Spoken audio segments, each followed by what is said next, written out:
celebrated in overall the country on 26th November, because on that day overall assembly gathered and assembled, and Constituent Assembly had Dr. Rajendra Prasad, Bhimrao Ambedkar, Sarojini Naidu and Sarvepalli Radhakrishnan.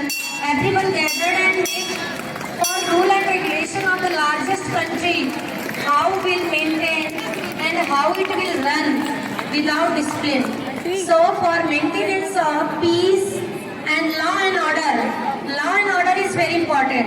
So for maintaining the law and order and peace in country, this largest constitution we build, and at that day people assembled for writing work, because drafting committee president was our Bhimrao Ambedkar, who have written this world's largest constitution. So it appreciated from all over the world, and reference taken from South Africa. He have taken a lot countries reference, then made world's largest constitution. So on that day, we people should adopt and should also respect our law and order. We should always cooperate, because in society, everywhere, we have to live like a civilized person and citizen, because we are the responsible of our country. Each and every citizen of country responsible for maintaining law and order and peace overall country. So students are going to perform this nice program. Everyone pay attention.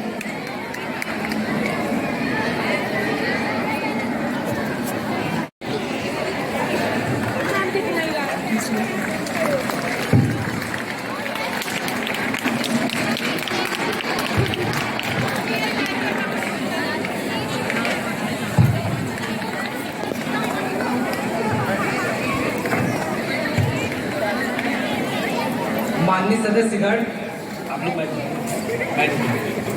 माननीय सदस्यगण, आशा करते हैं कि आप लोग सुखी और स्वस्थ होंगे। पिछले महीने हमारे भारत के प्रसिद्ध हस्ती स्वर्गीय मुलायम सिंह यादव के देहांत होने से हमारे भारत को बहुत ख्याति पहुंची है। हमें उससे बहुत खेद है। स्वर्गीय मुलायम सिंह यादव समाजवादी पार्टी के निर्माता थे, और वो भारत के लिए और हमारे देश के लिए बहुत ही कार्य किए थे, बहुत नेक कार्य किए थे, जो कि सराहनीय है। इससे हम लोग कभी नहीं भुला सकते। इसलिए उनके लिए, उनकी आत्मा की शांति के लिए हम चाहते हैं कि हम लोग 2 मिनट का मौन रखें।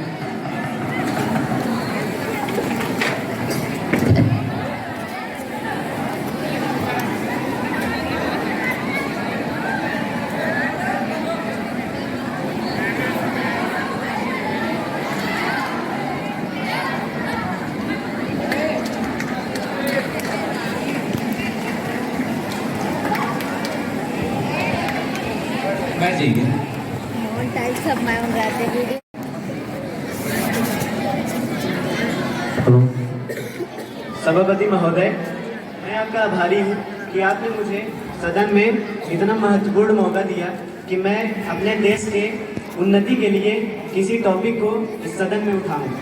तो मेरा नाम धर्मेंद्र प्रधान है और मैं शिक्षा मंत्रालय से हूँ। तो हमारे देश का एजुकेशन सिस्टम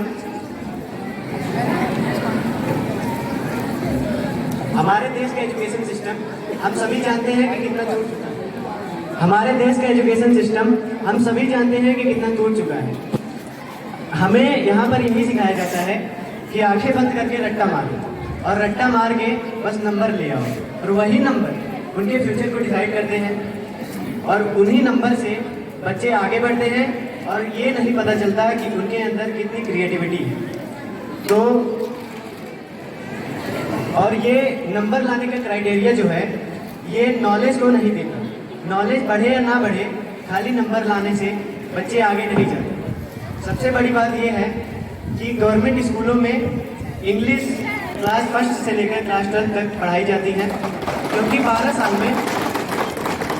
साल में इंग्लिश सब्जेक्ट पढ़ाया जाता है, लेकिन इसके बावजूद बच्चों को इंग्लिश बोलना नहीं आता।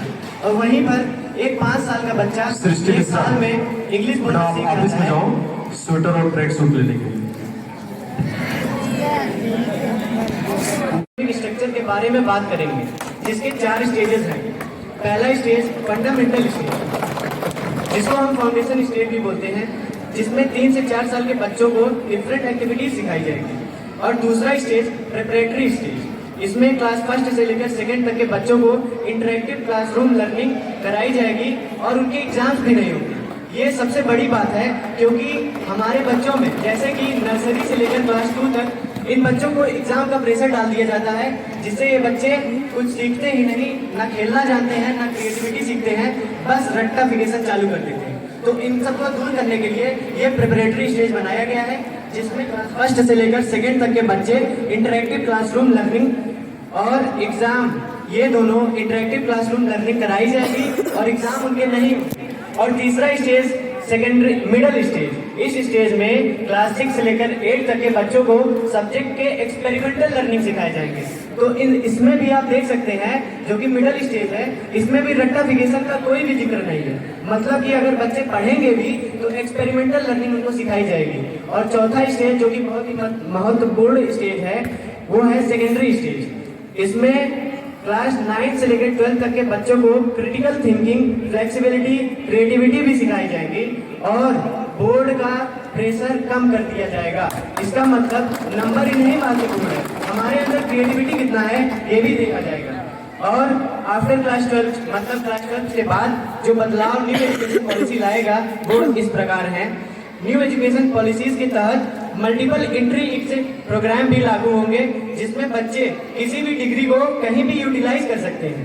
इसका मतलब यह है कि अगर बच्चे ड्रॉप आउट करते हैं किसी भी क्षेत्र से तो उन्हें डिग्री भी मिलेगी, जो कि ज्यादातर डेवलप कंट्री में अभी भी शुमार है। इसलिए मैं चाहता हूँ नई शिक्षा नीति एजुकेशन फील्ड में, हाँ बिल का नाम क्या है सर, एक बार बोलेंगे आप? New education policy, new education policy, इसको यहाँ पे इन्होंने रखा है। अभी इनके नेता तो सब सहमत हैं, ये पोजीशन वाले हैं जिनके मंत्री प्रधानमंत्री सब इनके हैं। अब इस तरफ बैठा है अपोजिशन। अब इनमें से अगर किसी को प्रॉब्लम है तो वो अपोज करेगा, वो इस चीज के अगेंस्ट हाथ उठाएंगे, उनको हम लोग सुनेंगे। बेटा क्या हर बिल में ऐसा होता होगा? कई बिल ऐसे हैं जो दोनों तरफ से पोजीशन और अपोजिशन दोनों ने वेलकम किया था।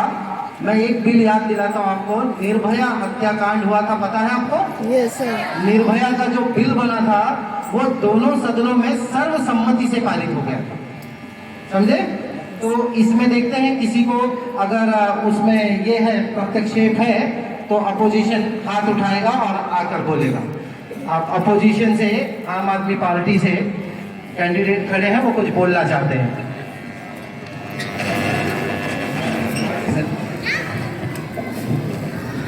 हमारे आम आदमी पार्टी से सांसद संजय सिंह कुछ बोलना चाहते हैं इस नई शिक्षा नीति के तहत, उसके बारे में कुछ वो बताना चाहते हैं, तो आपको मौका देते हैं।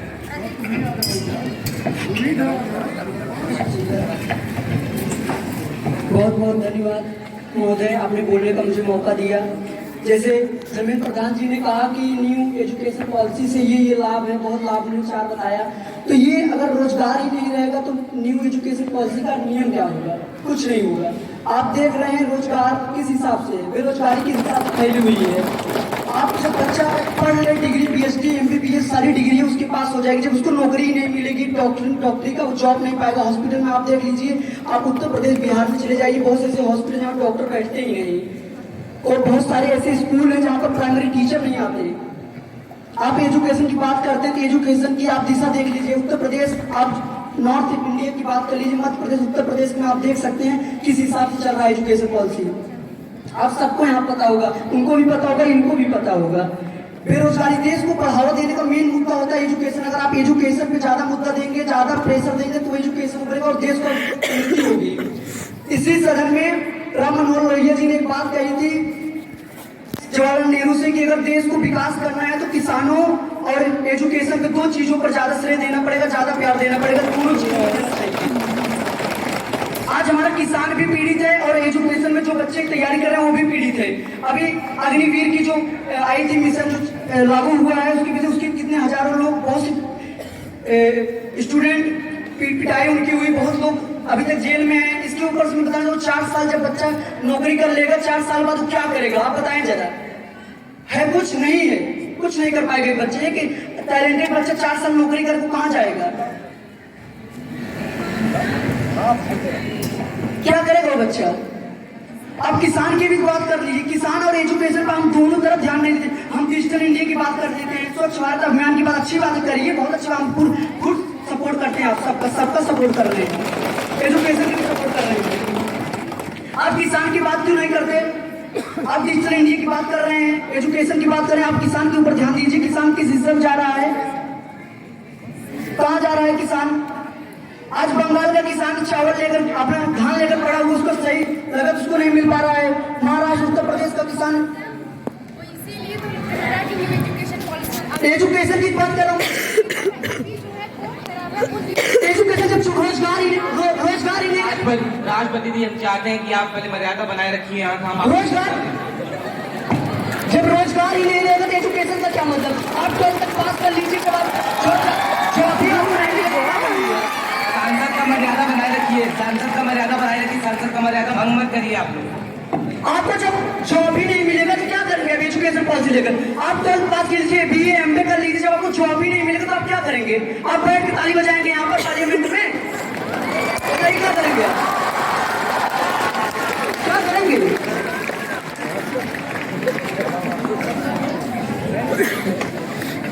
एजुकेशन पॉलिसी लागू कीजिए, इस हिसाब से लागू कीजिए। आप रोजगार दीजिए, आपने 2014 से लेकर आज तक आपको अधिकार दिखाई जिसमें हमने बच्चों को रोजगार दिया हो।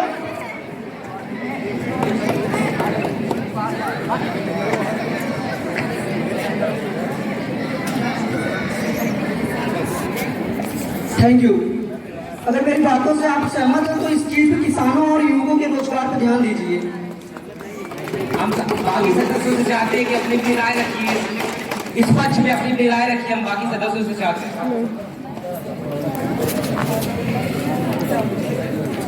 प्रधान जी आप अपना राय रख सकते हैं इस पे।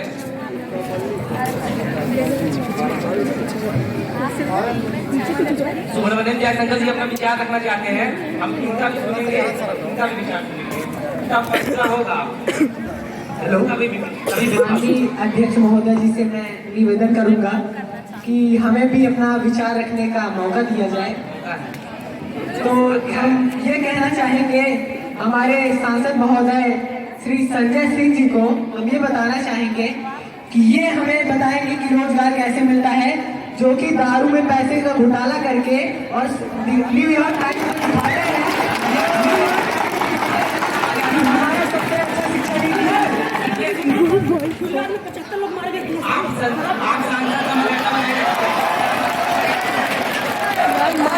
और ये हमें शिक्षा देंगे कि चारा घोटाला करके, रोजगार में चारा घोटाला करके, जितना भी शिक्षा नीति में पैसा आया शिक्षा पे ना खर्च करके चारा पे घोटाला किया आपने।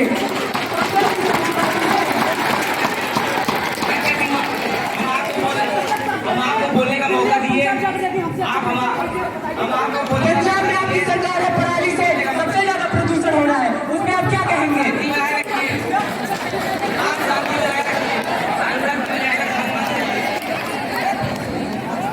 हेलो, उनको बराबर से मौका मिलेगा, आप साथ में आए। हेलो,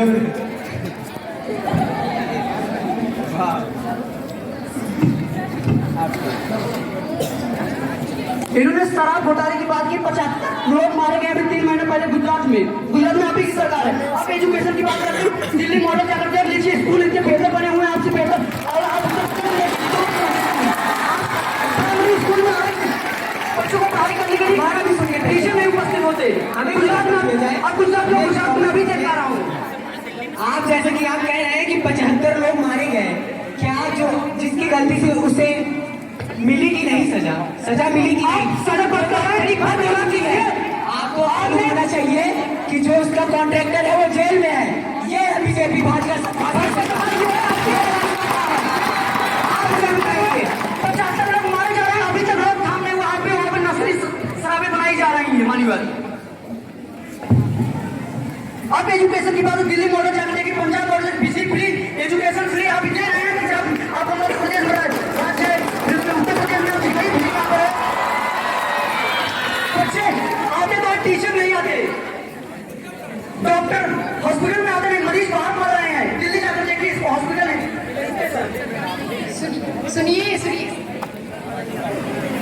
आप यहाँ एजुकेशन न्यू एजुकेशन पॉलिसी की बात करें तो आप कहाँ से ये सब मैं नहीं वो कर रहे हैं, उन्होंने बात उठाई पहले गुजराती तो आप बोलने का तमीज आपका कैसे है? वो न्यू एजुकेशन पॉलिसी की बात करें अभी जो है न्यू एजुकेशन पॉलिसी पास करने से पहले आप रोजगार तो दीजिए। अभी रोजगार ही नहीं रहता। एजुकेशन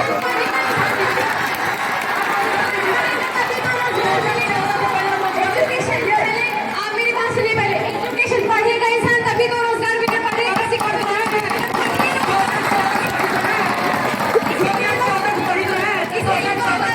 इसीलिए तो हमारे एजुकेशन मिनिस्टर कह रहे हैं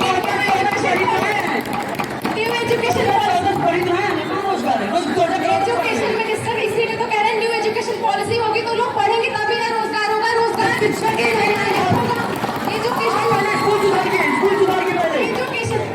स्कूल पहले 70 सालों में आप सबसे ज्यादा अच्छे हैं। आप 2014 के पहले बैठ जाइए और शांति से अपना 2014 के पहले किस स्कूल में सीसीटीवी कैमरा लगा था? पहले आप ये बता दीजिए। 2014 से पहले आप दोनों लोग बैठ जाइए। हम चाहते हैं कि शांति से बैठ, शांति से अपना पक्ष रखिए। नकली परीक्षा जिस राज्य में आपकी सरकारें नकली परीक्षा करवा रहे हैं ऐसे रोजगार मिलेगा? ऐसे रोजगार मिलेगा? रोजगार की बात कर रहे हैं आप। रोजगार सब जिम्मेदारी सभापति महोदय बहुत बहुत धन्यवाद देना, अभिनंदन करता हूं मैं आपका और बहुत ही बहुत धन्यवाद देता हूं आपने मुझे बोलने का मौका दिया आज के सदन में। मैं गिरिधारी सिंह राष्ट्रीय जनता दल से, और आज मैं संजय सिंह की बातों से सहमत हूं। जैसे उन्होंने कहा कि देश में नई शिक्षा नीति लागू करने से पहले रोजगार जरूरी है, और अभी विपक्ष के दल से एक मंत्री ने कहा, अपना सुझाव दिया कि देश में 2014 से पहले सीसीटीवी कहाँ लगी थी। मैं आपसे एक प्रश्न पूछना चाहता हूँ, क्या आप मुझे बता सकती हैं कि आप मुझे बता सकती हैं कि क्या 2014 से पहले, यानी कि नई शिक्षा नीति आने से पहले जो हमारे देश में शिक्षा नीति चल रही थी, उससे देश को कितनी सफलता मिली? क्या अगर आज आप कह रहे हैं कि नई शिक्षा नीति आने के बाद देश में रोजगार तो दे देते हैं,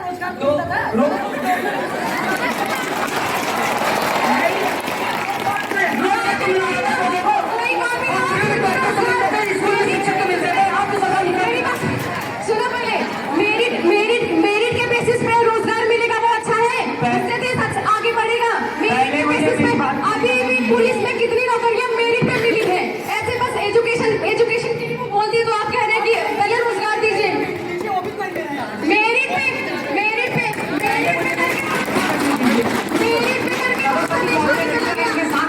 सुनिए पहले सांसद संजय सिंह, हम आपसे चाहेंगे आप तरीके से पेश आइए। संजय सिंह जी, राष्ट्रपति महोदय, मैं आपसे भी चाहेंगे कि आप तरीके से बात करिए। आप सब लोग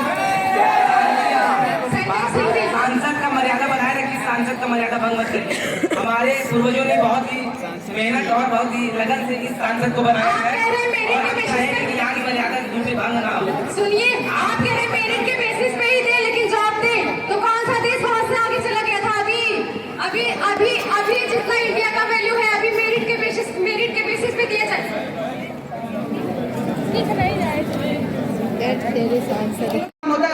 फुटपाथ पे भिखारी नहीं बैठे होते। आप जवाब दीजिए, फुटपाथ पे भिखारी नहीं बैठे थे। रात को देख लीजिए और दूसरे राज्यों में देख लीजिए, दिल्ली में क्या बात, रोजगार की बात हो रही है। रोजगार पे देश नहीं चलता है। आप भिखारियों की बात करें, दिल्ली में जाइए, कितने गरीबों को मैं भेज दीजिए, फ्री में राशन पानी मिला,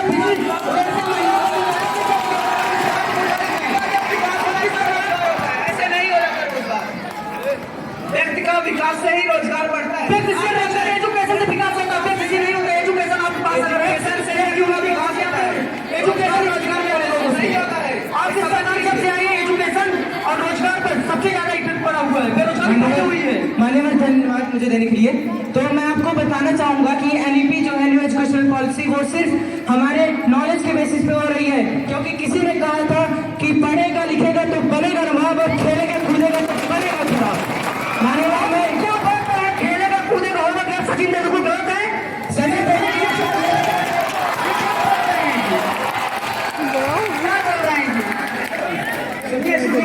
आप इतने बड़े हुए, आप भी शिक्षा लेके यहाँ आए, ये बात है मैं आप लोगों को कोचिंग देना था वसूली करने के लिए खड़े होते दिल्ली से किस्सा मेरे पास में चले आपको पूरा खाता कोचिंग देता हूँ ट्यूशन के लिए आप कैसे पढ़ाएगा हमारे यहाँ आप भी ज्यादा अपनी जिम्मेदारी चुन किसका के फंड खाइए लेके कर रहे हैं आप? सेंट्रल गवर्नमेंट फंड देती है, आप अपने घर से नहीं करते हैं। अपने घर से लेके नहीं करते हैं। कोई भी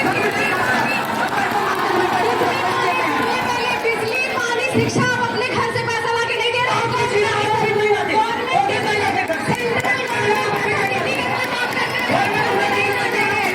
आप अपनी प्रॉपर्टी से नहीं दे रहे हैं, सेंट्रल गवर्नमेंट पैसा देती तब बिजली पानी शिक्षा तब फ्री किए हैं सेंट्रल गवर्नमेंट के। ये भी देना क्यों नहीं दे सकते ये क्यों नहीं दे सकते तो आप पसंद है आप जनता क्यों पता महिलाओं को बस सुविधा फ्री दे रहे हैं बाकी इलाहाबाद चले जाएगी महिलाओं को दिक्कत नहीं होगी सुविधा फ्री देने से सिटीजन और आलसी होंगे। फ्री रखने से सब कुछ और आलसी है। जनता आज क्या चाहती है जनता को क्यों चुन के सब कुछ देश में फ्री कर दिया जाएगा तो इंसान कहीं ना कहीं फ्री राशन क्यों दे रहे हैं फ्री राशन क्यों दे रहे हैं ये बताइए फ्री राशन सब कुछ फ्री कर कोरोना में फ्री किया गया था ताकि लोग अभी क्या मिला है कोरोना में आपको 5 किलो राशन मिला है मैं दे रहा हूं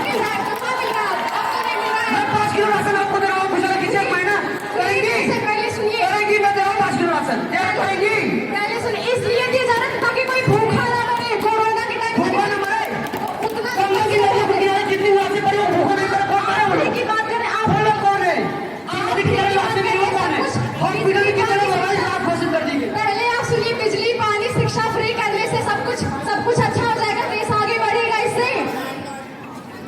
मर्यादा सांसद की मर्यादा बनाए रखिए बारी बारी से नहीं सकते क्योंकि अगर साथ में बोलेंगे तो कोई हम लोग को फैसला नहीं मिल पाएगा ना कुछ समझ में आएगा सभी सदस्य परेशान होंगे बिना कारण के ही तो एक करके अपना पक्ष रखे हम सबको भी अपना विचार रखने का मौका देंगे।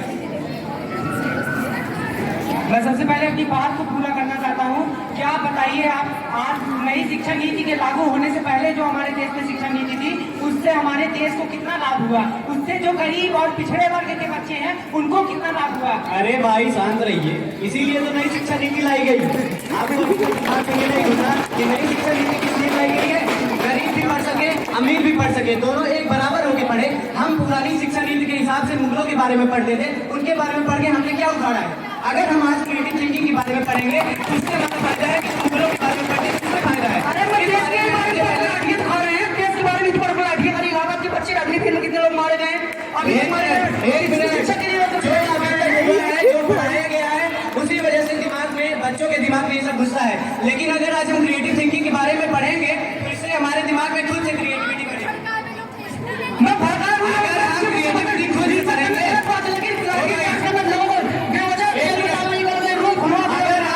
अगर हम क्रिएटिविटी के हिसाब से पढ़ेंगे तो हमारा माइंडसेट ऐसा रहेगा कि हमें अनएम्प्लॉयमेंट होने की जरूरत ही नहीं पड़ेगी। और नई एजुकेशन पॉलिसी इसीलिए लाई गई है क्योंकि कोई अनएम्प्लॉयड ना रहे, समझे।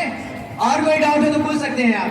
बेरोजगारी इस हिसाब से फैली हुई है न्यू एजुकेशन पॉलिसी लागू की जाए या ना की जाए, इनकी सरकार ये कुछ भी कहे मानिए, लेकिन ये गलत हो रहा है कि बेरोजगारी को नई शिक्षा नीति इसीलिए लाई गई है कि अनएम्प्लॉयमेंट ज्यादा ना बढ़े।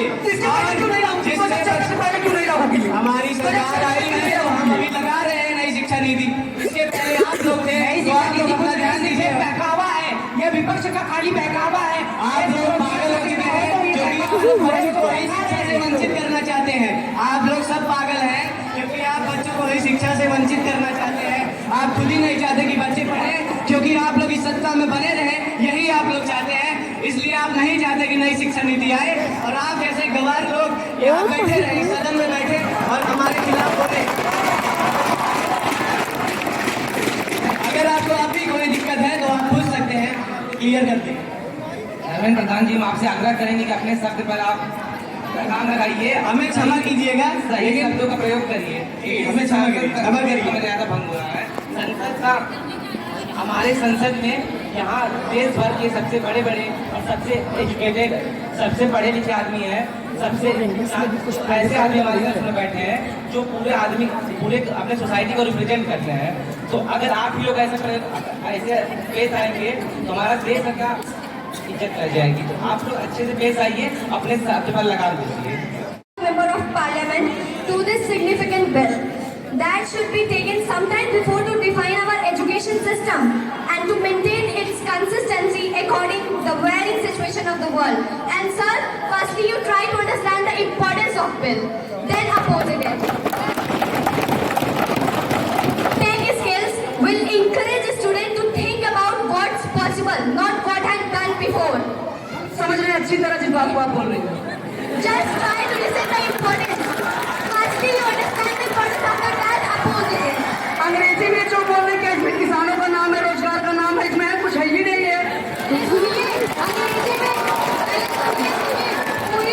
पूरी बात आप सुनिए, पहले इसका इम्पोर्टेंस समझिए, तब किसानों का नाम लीजिए। क्या पॉलिसी का इसको भगाने का काम आप ही वो एक सेंटेंस भी को भगाने का काम किया अंग्रेजी में। वो तो एक सेंटेंस भी अभी बोली ही नहीं, तो आप समझ कैसे लिए? आप मैं समझ रहा हूँ आप लोग क्या समझ रहे हैं, सब क्या बोलना चाहते हैं मैं समझ रहा हूँ सब। कितना आप सब समझ रहे हैं, वो तो 70 सालों में हम लोग देख चुके हैं, कितना आप लोग समझे हैं? संजय सिंह आप सबको Listen बोलने का मौका sir, दीजिए। you said that the education system was better before 2014. Do you know English? Can you understand English?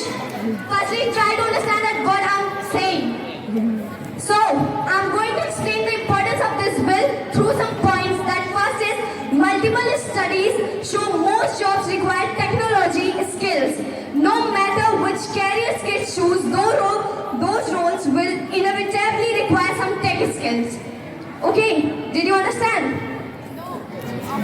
And ideally some advanced ones. A 2000 report from Brookings showed an increase in the number of jobs that requiring high and medium tech capabilities, and a decrease in those where people only need low-level tech skills.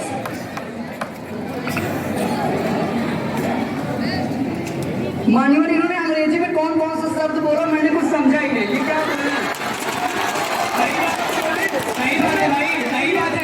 क्योंकि सुनिए एक minute, मेरे पास इसका बहुत बढ़िया जवाब है। आप कहते हैं कि 2014 के पहले बहुत ही बढ़िया एजुकेशन था, तो आपको समझ क्यों नहीं आया कि समझ नहीं पहले तो पढ़ते हैं। हमें अंग्रेजी नहीं आती, हम जब तक हिंदी में बात कर रहे हैं, हिंदी में बात करना होता है। जब तक हिंदी अंग्रेजी नहीं बोलिए, सीखना चालू किए तो हम इंग्लिश में आपको जवाब दे रहे हैं। देश को अलग से भागों में बांटने का कोई काम किया है? ये लोग एक इंडिया एक भारत, इंडिया में तो क्या लोग रहते हैं, लेकिन गरीब और किसान लोग रहते हैं, लेकिन अंग्रेजी में क्या लोग रहते हैं? बिल्कुल सही, बिल्कुल सही बात है। अंग्रेजी भाषा आप लोग सही बात है। किसानों के बीच बैठते हैं, जब आप किसान खेत में बैठ हमारा स्पीच सुन रहा होगा, वो हिंदी में समझ रहा होगा, आप लोग अंग्रेजी बोल रहे हैं, आपको कुछ नहीं समझ रहा होगा।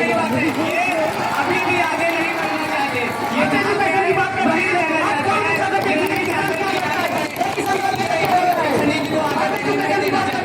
आप एजुकेशन की बात किसान को जाकर देखिए, खेतों में कैसे रहता है, उनका बेटा कैसे पढ़ता है आपके लिए। सुनिए आप गरीब पैदा हुए, आपकी गलती नहीं होती। गरीब अगर मर जाए इंसान ना, तो उसकी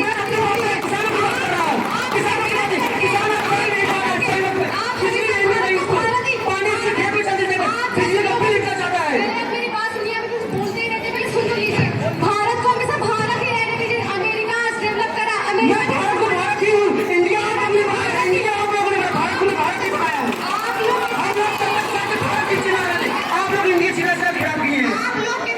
आप लोग की तरह ही लोग है ना, इंडिया को डेवलप नहीं होने दे रहे हैं। आप लोग की भारत के मातृभाषा को इसलिए प्रयोग करते हैं ताकि गांव में बैठा वो किसान मेरी बात सुने। आप लोग के लिए मैं इंग्लिश नहीं बोलता, हिंदी नहीं बोलता। आप लोग इंग्लिश को फाइनेंस आप सुने, अब मेरी पूरी बात सुनिए, फिर उसके बाद जवाब दीजिएगा।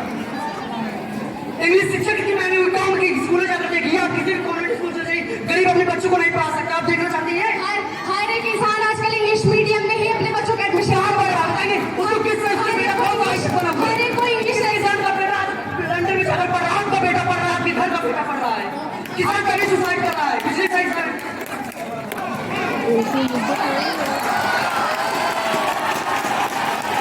शांत रहिए भाइयों।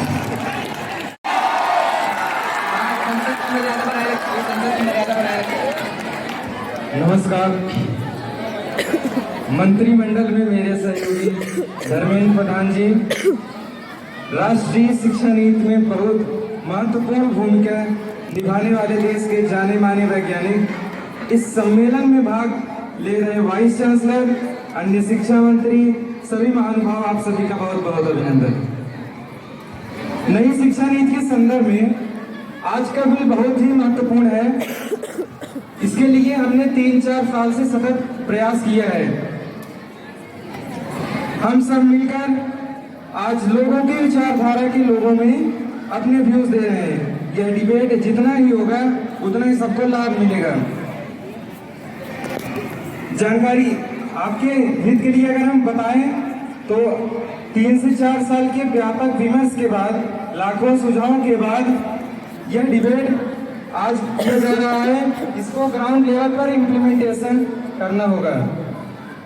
साथियों, अंतर्राष्ट्रीय देश भी अपनी अपनी शिक्षा व्यवस्था में बदलाव ला रहे हैं, जिसका मतलब ये है कि वो आगे बढ़ रहे हैं। केवल शिक्षा पाना ही सब कुछ नहीं है। जब तक उसमें बदलाव नहीं होगा तब तक देश की व्यवस्था सही नहीं रहेगी। जब हम बदलाव कर रहे हैं शिक्षा में तो वह होना चाहिए। किसी कुछ बोलो। मैं एक चीज कहना चाहता हूं आपसे, संजय सिंह जी, आप कृपया थोड़ा ध्यान से सुनिएगा। मैंने आपको बहुत ही विनम्रता से सुना है और प्लीज आपसे मेरा ये निवेदन है कि आप मेरे इस स्पीच के दौरान आप कुछ भी एक टिप्पणी ना करें, क्योंकि आप बहुत ही नहीं कर रहा, टिप्पणी करते हैं और पूरे टॉपिक को ही चेंज कर देते हैं। नहीं सुनेंगे पूरा सुन। मैं आपसे एक प्रश्न पूछना चाहता हूँ कि क्या 20वीं सदी के मानसिकता से, 20वीं सदी की शिक्षा नीति से हम 21वीं सदी में विकास कर सकते हैं? आप बताइए मुझे, संजय सिंह जी। बेरोजगारी रहेगी कैसे विकास करेंगे? बेरोजगारी रहेगी कैसे विकास करेंगे? फिर भी इसमें बोल रहे हैं। मैं आपसे प्रश्न पूछ रहा हूँ और आप मुझे खुद प्रश्न पूछ रहे हैं। वही तो मैं आपसे ये किस पूछ रहा तरह हूँ। की नीति है? जनता से आप प्रश्न करेंगे, जनता आपसे करेगी। मैं हम जनता से जनता नहीं, की मैंने आपसे बोलने का किया था अधिकार ये। है। जब ये बेरोजगारी ही नहीं रहेगी, लड़का डिग्री लेकर कहाँ घूमेगा? अब न्यू एजुकेशन पॉलिसी कॉलेज में संजय जी ध्यान से सुनिएगा। मैंने इस सत्र के मतलब अपने स्पीच के शुरुआत में आपसे बोला कि मैंने आपको विनम्रता से सुना है और आप भी कृपा करके मुझे विनम्रता से ही सुने। कृपया करके बीच में आप मुझे गलत ना बोले ना, मैं अगर गलत बोले तो मैं बोलूंगा, आप जो बोलना करिए। मैं सबसे सर्वप्रथम आपको बताना चाहता हूं कि ये पहली बात तो न्यू एजुकेशन पॉलिसी नहीं, इसका full form national education policy है, NEP।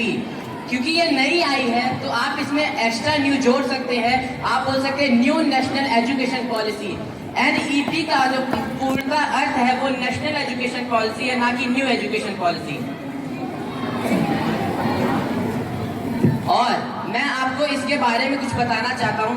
अब आपने क्या नाम बोला अभी? कौन से अंग्रेजी क्या क्या बोले? National education policy. लेकिन इन्होंने कुछ और बोला। आपके एजुकेशन मिनिस्टर न्यू एजुकेशन बोला। मैं वही बता रहा हूँ आपको। अच्छा हिंदी बोलिए ना भाई। मैं संजय जी, आप फिर इंटरप्ट कर रहे हैं। आपके सर में गड़बड़ी है तो समझाइए। आप कम से कम विनम्रता से सुने तो मैं आगे क्या बोल रहा हूँ। हमारे शिक्षा मंत्री जी ने कहा, धर्मेंद्र प्रधान जी ने कहा कि न्यू एजुकेशन पॉलिसी, उन्होंने NEP वर्ड का यूज कहीं किया ही नहीं है। और जबकि मैं आपको NEP का फुल फॉर्म बता रहा हूँ, which is national education policy, ना कि न्यू एजुकेशन पॉलिसी। और इसके जो कुछ सिग्निफिकेंस मैं आपको बताने जा रहा हूँ। सबसे पहली बार इंडिया में न्यू एजुकेशन जो आपका एजुकेशन पॉलिसी में बदलाव लाया गया था वो 1968 में लाया गया था और सेकेंड टाइम इसमें इम्प्लीमेंटेशन 1986 में लाया गया। और तब से 34 सालों से भारत के एजुकेशन सिस्टम में कोई भी बदलाव नहीं आया है। अगर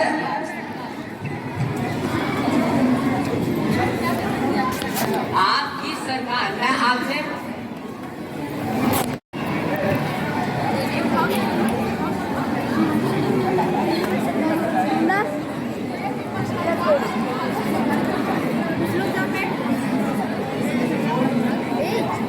इसके विरोध में जितने लोग हैं वो भी अपना हाथ उठाएं।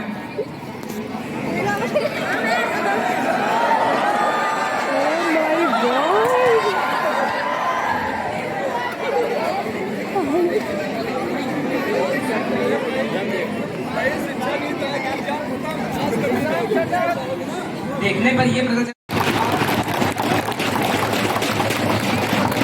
बनाए रखिए, ज्यादा बनाए रखिए। हम पढ़े लिखे लोग यहाँ पे बैठे हैं, हम अपने देश को और अपने जगह को रिप्रेजेंट करते हैं। तो ऐसा कोई भी कर्म ना करिए जिससे आपकी जगह की बदनामी हो। आप जिस जगह से आए उसका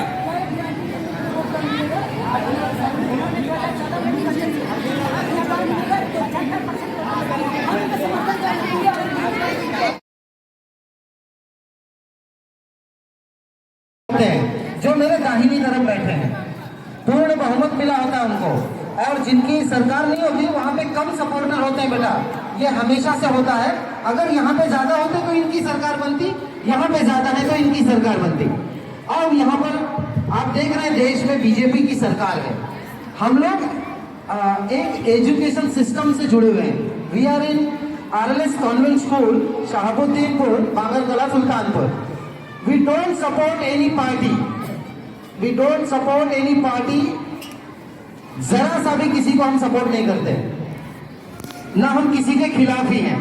लेकिन ये हमारे बुक का सिलेबस है बेटा, इस तरह से एक बिल पास होता है लोकसभा में, फिर ये बिल जाता है हर राज्यों की राज्यसभा में, समझे। अब वहां पर विधानसभाओं में भी पास होने के बाद अंत में राष्ट्रपति इस पर हस्ताक्षर करते हैं, सिग्नेचर करते हैं। तब ये बिल पूरी तरह से 1 हफ्ते के अंदर, राष्ट्रपति की जब साइन होती है 1 हफ्ते के अंदर ये बिल लागू हो जाता है देश में। अब मैं आपको थोड़ा सा बताऊंगा, उसका पिक्चराइजेशन यहाँ पर दिखाने की कोशिश करूंगा कि कैसे बिल राष्ट्रपति के पास पहुंचता है और राष्ट्रपति उसे पढ़ने के बाद सिग्नेचर करते हैं।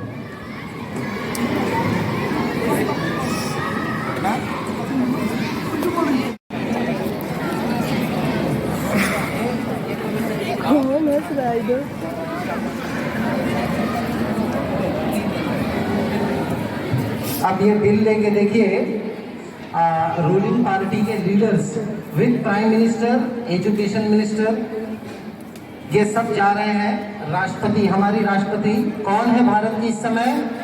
Very good, Draupadi Murmu ji. उनके पास ये बिल रखा गया है, इस तरफ आ जाओ। उनके पास ये बिल रखा गया है, उन्होंने बिल को देखा है, उस पर अब वो फाइनली सिग्नेचर करेंगे।